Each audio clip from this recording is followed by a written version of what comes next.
Après les lois Avia, sécurité globale, SILT, terrorisme et renseignement, Jeux olympiques ou encore sûreté dans les transports, nous discutons aujourd'hui de la 32e loi contenant des mesures attentatoires aux libertés fondamentales de l'ère Macron.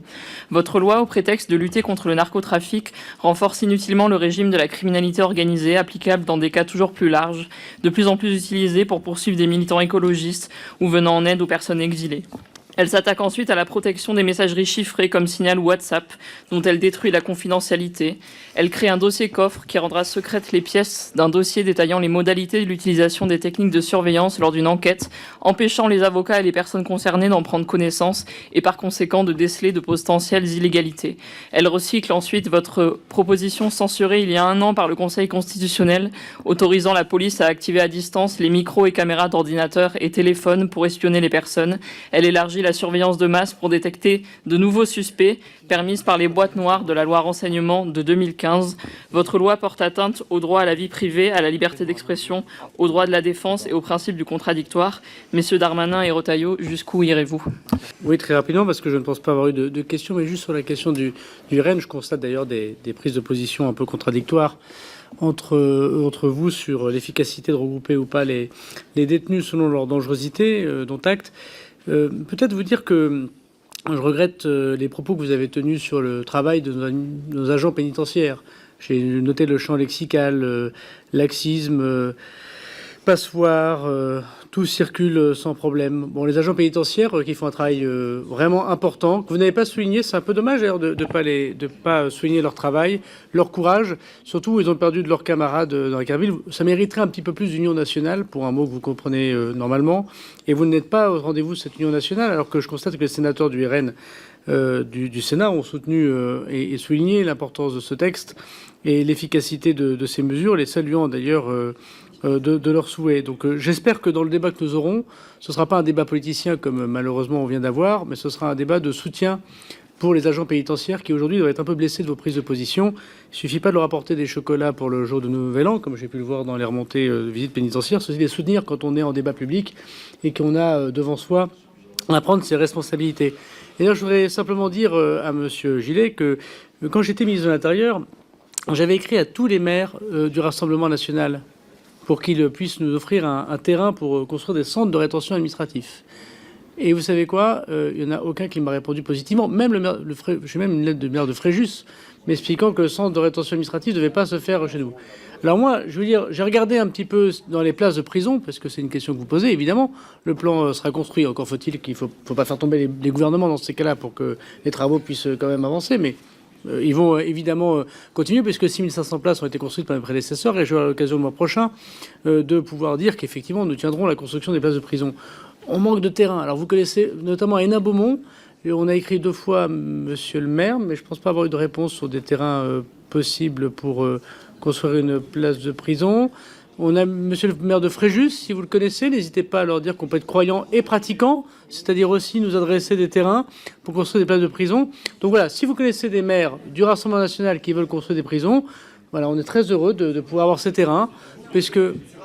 Non, mais c'est important. C'est important que vos électeurs entendent aussi une chose, mais c'est pas très grave, on a le droit d'en discuter. C'est difficile d'obtenir une place des constructions de places de prison, on est bien d'accord, mais maintenant vous êtes en responsabilité, on aimerait que les élus du Rassemblement national nous proposent aussi, au moins une fois, peut-être une ville, nous propose un lieu pour construire une prison. Parce que c'est comme d'habitude, vous le dites ici à Paris, et vous ne le faites pas, d'ailleurs je constate que les débats qui sont évoqués tout à l'heure, Madame Leroux l'a évoqué, le fait que vous vouliez priver nos enquêteurs et nos magistrats de moyens pour lutter contre les messages cryptés, c'est le même débat qu'on a eu sur le séparatisme. Il faut lutter contre l'islamisme radical, et à la fin, vous n'avez pas voté la loi séparatisme.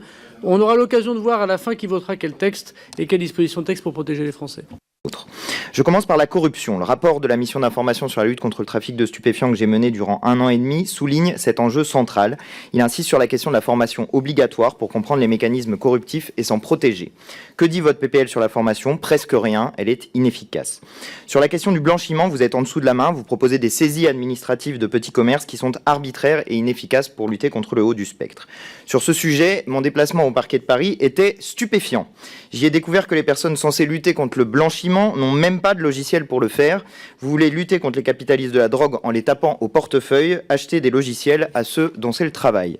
Votre logique, c'est de jouer les gros bras, mais jamais de mettre les moyens où il faut. Par exemple, avec la création du parquet national anticriminalité organisée, vous faites de la com, vous le ferez à moyens constants, vous allez donc prendre des moyens aux juridictions interrégionales spécialisées pour les confier à ce parquet. Mais ces juridictions ont d'autres fonctions que la seule lutte contre le trafic de stupéfiants, notamment la lutte contre la fraude fiscale.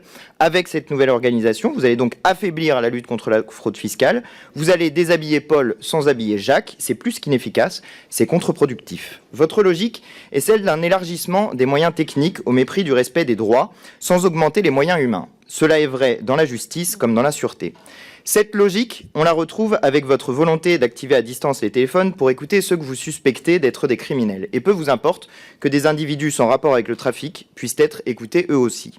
Cette logique, on la retrouve aussi avec votre volonté d'obliger les fournisseurs de messagerie à mettre des backdoors pour que les services de renseignement puissent accéder aux données. Peu vous importe, premièrement, que ce soit irrespectueux des libertés, deuxièmement, que ce soit d'un ridicule absolu. Car justement, ce qu'ont montré les dossiers EncroChat et SkyECC, c'est que les criminels utilisent des logiciels dont ils sont persuadés qu'ils sont sécurisés et impénétrables. Bravo les champions. Avec cette mesure, vous allez donc indiquer aux criminels quel logiciel ne pas utiliser sous peine d'être écoutés d'office. Vous voulez attraper des grands criminels? Faites comme la gendarmerie avec EncroChat, enquêtez, déchiffrez, agissez. Alors, est-ce qu'on retire des moyens au GIRS, comme j'ai entendu de la part de M. Léaumont, et donc tout ça ferait une forme d'opération somme nulle? La réponse est non. M. Léaumont n'a pas tout à fait suivi, d'une part, mon explication liminaire, mais surtout le débat que nous avons eu au Sénat. Non, je ne le crois pas, puisque ce qui est prévu, c'est que la Ginalco, pour une partie de la Ginalco, évidemment, devienne Sepnaco, ce qui est d'ailleurs normal et classique. La question est de savoir si d'ailleurs on y met la section J3 cyber que j'évoquais tout à l'heure en propos liminaire, mais que par ailleurs, il n'y aura pas de magistrat des GIRS dans chacune de nos régions qui partira au PNACO. Nous créons bien des postes supplémentaires pour ce PNACO, des postes de greffier, des postes d'assistant de justice et évidemment des postes de magistrats. Monsieur le Mandaire, pour continuer à répondre à votre question sur la corruption, il n'y a pas de disposition sur ce point dans le texte de loi. Vous avez parfaitement raison, parce que l'une des mesures de corruption que personnellement je vais prendre dans mon ministère ne relève pas du pouvoir législatif, mais relève du pouvoir réglementaire et de l'action du ministre de la Justice. Je pense notamment aux habilitations, puisque je me suis aperçu, en arrivant au ministère de la Justice, après 4 ans et demi au ministère de l'Intérieur et 3 ans et demi au ministère des Comptes Publics, 2 ministères qui sont habitués au secret et à l'habilitation de ces agents au secret. On pense évidemment au sujet qui touche au secret, qui touche le secret fiscal, mais aussi au secret qui touche le secret des communications ou la lutte contre le terrorisme, ou même les questions de criminalité organisée. Il n'y a quasiment pas de notes classifiées au ministère de la Justice, et aucun de ces agents dans la criminalité organisée n'est habilité. Alors qu'on sait bien que la corruption naît de 3 types de choses, comme le dit très expressément nos doctrines de renseignement. D'abord, la frustration, qui est la première raison pour laquelle les gens trahissent l'engagement de service public. La deuxième, c'est l'argent. Voilà. Et le troisième, c'est l'ensemble des addictions, et notamment des addictions qui relèveraient d'ailleurs des stupéfiants ou des addictions sexuelles. Sur la question de l'argent et de la frustration, notamment, mais c'est valable évidemment pour le troisième point, comment la République se prémunit de ça pour des agents qui luttent contre les ingérences étrangères, contre le terrorisme, contre les difficultés autour de la somme d'argent proposée par ceux qui ne veulent pas avoir de contrôle les uns et les autres. Il y a des habilitations faites, notamment par la DGSI, mais ce n'est pas évidemment que le cas de la DGSI, pour savoir si par exemple l'agent pénitentiaire est en surendettement. Quand un agent pénitentiaire est en surendettement personnel et qu'il est en contact dans une prison avec des gens qui ont une surface financière très élevée et qui, pour quelques dizaines de milliers d'euros, leur proposent de rentrer un téléphone portable, nous mettons nous-mêmes en risque notre propre agent. Lorsque cet agent, par le fait de sa vie, que ce soit un magistrat, un greffier, un agent pénitentiaire, mais ça vaut évidemment pour les services de police et pour tout autre service, a une fragilité ou ment à son administration lors de l'habilitation, évidemment, nous détruisent. Hugo Bernalicis. Merci, Monsieur le Président. Monsieur le ministre de l'Intérieur et Monsieur le ministre chargé de l'antenne du ministère de l'Intérieur à Beauvau, enfin à Vendôme, pardon. Ma question sera très simple, c'est la question des moyens. Non, Monsieur le ministre, vous n'avez pas fait la démonstration qu'il n'y avait pas eu de baisse de moyens de 5000 agents en fait en police judiciaire sur le budget 2025, parce que ces agents en plus on les retrouve pour 2300 en partie sur l'ordre public et 2500 sur la sécurité publique, sur 2 autres missions. Et le total d'agents, il est bien conforme. Donc soit les chiffres sont complètement faux dans tous les domaines, soit vous n'avez toujours pas fourni les explications. Et pour cause, c'est la réforme de votre voisin qui vous met en difficulté pour lutter contre le narcotrafic. On y reviendra dans une mission d'information prochainement. Et malheureusement, ce qu'on avait pressenti est en train d'arriver. Et puis, quand on voit les logiciels qui ne sont pas mis au goût du jour, je parle de Scribe et XPN notamment, on se dit que vraiment, ce texte de loi, il est là pour faire de la communication et ne pas régler les problèmes. Donc on aimerait bien avoir une explication argumentée sur les moyens de police judiciaire dans notre pays.